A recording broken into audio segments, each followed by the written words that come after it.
Olá, eu sou Enio Girão, sou professor e consultor pedagógico do Sistema Positivo de Ensino. Hoje a gente vai conversar um pouquinho sobre um dos temas mais recorrentes na prova do Enem na disciplina de História, que é a Idade Contemporânea.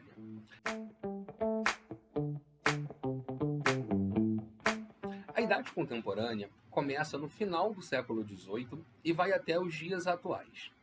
Existe um marco histórico, um evento muito importante que marca o início da Idade Contemporânea. Você sabe me dizer qual é? Quem falou Revolução Francesa acertou. A Revolução Francesa se inicia em 1789 com a tomada da Bastilha e vai até 1799.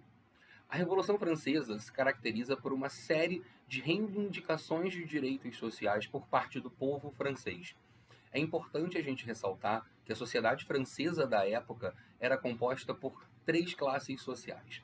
A primeira classe, composta por membros da nobreza, ou seja, a família real e toda a aristocracia que orbitava em volta dela, por membros do clero, ou seja, representantes da Igreja Católica, e por membros do povo, que era uma classe extremamente heterogênea, contando com representantes do campesinato, do pequeno artesão e da burguesia. Lembrando que as duas primeiras classes, a nobreza e o clero, elas eram repletas de privilégios e o povo estava passando por uma grave crise política, social e econômica. Podemos dividir a Revolução Francesa em três fases. A primeira fase é chamada de fase da Assembleia Constituinte e da Assembleia Legislativa, caracterizada pela promulgação de uma nova Constituição e pela promulgação da Declaração dos Direitos do Homem e do Cidadão.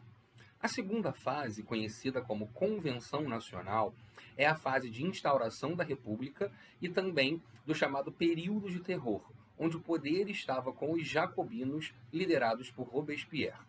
E a terceira fase, chamada de Diretório, onde os girondinos retomaram o poder na França e criaram uma nova Constituição. Essa terceira e última fase abriu o caminho para a chegada de Napoleão Bonaparte ao poder. Como consequências da Revolução Francesa, podemos destacar o fim do absolutismo monárquico na França e a popularização da República como forma de governo no mundo, além da separação dos três poderes, legislativo, executivo e judiciário, na forma que nós conhecemos até hoje. Nesse mesmo período histórico, uma outra revolução aconteceu bem ali pertinho da França, na Inglaterra, que é a Revolução Industrial. Nós vamos falar um pouquinho sobre ela agora. A Revolução Industrial ela surge na segunda metade do século XVIII, na Inglaterra, e é caracterizada pela substituição da produção artesanal, da produção manual, pela produção industrial e mecanizada. Alguns fatores podem explicar o pioneirismo da Inglaterra nesse processo de industrialização. Um dos fatores, com certeza, é o excedente de capital inglês. A Inglaterra dispunha de grandes reservas financeiras naquela época, reservas que eram necessárias para o investimento no desenvolvimento dessas fábricas. O segundo fator que eu destaco é a grande quantidade de trabalhadores disponíveis para serem absorvidos por essas fábricas. E, por fim, as grandes reservas de carvão em solo inglês.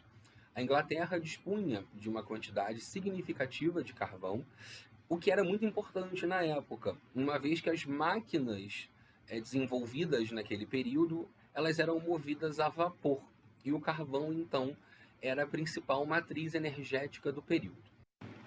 Como consequência da Revolução Industrial, eu destaco o surgimento de grandes cidades que precisavam se adequar, passar por um processo de urbanização para receber esse grande número de trabalhadores que migraram do campo para as cidades, a organização dos trabalhadores em movimentos sociais e sindicatos, e, por fim, a consolidação do capitalismo como sistema de produção dominante. Vimos até então que o final do século XVIII foi um momento muito importante para a história da humanidade. Tanto a Revolução Industrial quanto a Revolução Francesa deixaram impactos que nós sentimos até hoje. E com a chegada do século XIX, a Europa passa por um de seus momentos mais conturbados, com um período chamado de Guerras Napoleônicas. No decorrer da Revolução Francesa, a França sofreu uma série de tentativas de esmagamento de sua recém-nascida república. A primeira tentativa foi em 1793 e parte de uma coalizão formada por países como Inglaterra, Áustria, Prússia, Espanha e outros, que acabaram sendo derrotados pelo até então general Napoleão Bonaparte. Em 1799, Napoleão retorna do Egito, onde estava em uma incursão militar, e assume o poder na França. Devido à política expansionista de Napoleão Bonaparte, a Inglaterra declara guerra à França em 1803. Em 1808, depois de já ter tido sucesso no campo de batalha em outros países, as tropas francesas chegam a Lisboa, obrigando a família real portuguesa a fugir para o Brasil e a transferir a capital do Império Português para o Rio de Janeiro. Em 1814, depois de já ter sofrido algumas derrotas no campo de batalha, Napoleão Bonaparte abdica do trono francês e acaba sendo exilado na ilha de Elba. Em 1815, Napoleão foge e reassume o poder na França, porém acaba sendo derrotado definitivamente no mesmo ano e sendo exilado na ilha de Santa Helena, onde vem a falecer em 1821. Com a queda da França, com essa derrota francesa e a queda de Napoleão Bonaparte, a Inglaterra desponta como potência hegemônica na Europa e começa então o chamado período de Pax Britânica, um período de relativa paz e estabilidade no velho continente, que só vai acabar depois de 100 anos com a Primeira Guerra Mundial. Embora a Pax Britânica tenha sido um período de relativa paz e estabilidade na Europa, o período foi marcado por pequenas tensões. Podemos destacar a disputa por territórios na África e na Ásia, a corrida armamentista entre os países europeus e o surgimento de movimentos nacionalistas em diversos países. O estopim para a Primeira Guerra Mundial foi o assassinato do arquiduque Francisco Ferdinando, herdeiro do trono austro-húngaro, na cidade de Sarajevo, na Hungria, em 1914. A Primeira Guerra Mundial teve a participação de diversos países divididos em dois grandes grupos, a Tríplice Aliança e a Tríplice Entente.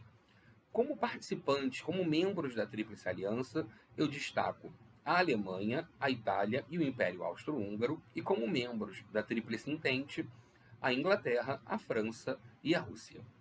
É interessante notarmos que foi durante a Primeira Guerra Mundial que utilizamos pela primeira vez aviões, submarinos, rádio e gases tóxicos no contexto militar. A utilização dessas novas tecnologias na guerra se deve à corrida armamentista que estava acontecendo na Europa naquele período. A Tríplice Entente sagra-se vencedora do conflito e impõe o Tratado de Versalhes aos países perdedores. O Tratado de Versalhes trazia condições muito rígidas, em especial à Alemanha. Dentre as condições que o tratado trazia, eu destaco a desmilitarização da região da Renânia, o pagamento de compensação financeira aos países vencedores e a perda significativa de territórios alemães para outros países. 21 anos depois do fim da Primeira Guerra Mundial, em 1939, eclode a Segunda Guerra Mundial. A Segunda Guerra Mundial surge em decorrência de diversos fatores, dentre os quais eu destaco o descontentamento alemão com o Tratado de Versalhes, a Grande Depressão originada pela quebra da Bolsa de Valores de Nova York, que colocou diversos trabalhadores desempregados, dificultou muito a economia de diversos países, e, por fim, o surgimento de movimentos radicais em diversos países, dentre os quais o fascismo na Itália e o nazismo na Alemanha. Após chegar ao poder, Hitler iniciou uma perseguição às minorias, em especial aos judeus, culminando no Holocausto, com a perseguição e assassinato de milhões de judeus. No campo internacional, Hitler procurou aliar-se a outros países, em especial ao Japão e à Itália, criando o chamado Eixo. No campo oposto, temos um grupo de países conhecidos como aliados. O grupo era composto por Estados Unidos, União Soviética, França, Inglaterra, China e outros países, incluindo o Brasil. A Alemanha se rende em 1945, em maio, quando as tropas aliadas invadem Berlim e Hitler comete suicídio. Porém, o Japão continua lutando na guerra, o que vai levar os Estados Unidos, no início de agosto, a bombardearem as cidades de Hiroshima e Nagasaki, utilizando pela primeira vez na história da humanidade armamento atômico. A intenção desse bombardeio era forçar o Japão a se render e mostrar ao mundo, em especial à União Soviética, o tamanho do poder militar norte-americano. Temos início aí ao período chamado Guerra Fria. O período da Guerra Fria é caracterizado pela forte tensão geopolítica entre Estados Unidos e União Soviética. O termo fria é utilizado porque não houve um confronto direto entre as duas superpotências mundiais. Porém, existiram diversas guerras regionais onde cada superpotência apoiou o seu aliado. Isso ficou conhecido como guerra por procuração. Um exemplo de como o mundo era dividido na época foi a divisão da Alemanha logo após a Segunda Guerra Mundial. De um lado, nós tínhamos a Alemanha Ocidental, capitalista e apoiada pelos Estados Unidos, e de outro lado, a Alemanha Oriental, socialista e apoiada pela União Soviética. Embora a cidade de Berlim ficasse completamente dentro da zona de ocupação soviética, ela também foi dividida ao meio com a construção do famigerado Muro de Berlim. Essa situação durou até 1989, quando o muro começou a ser destruído.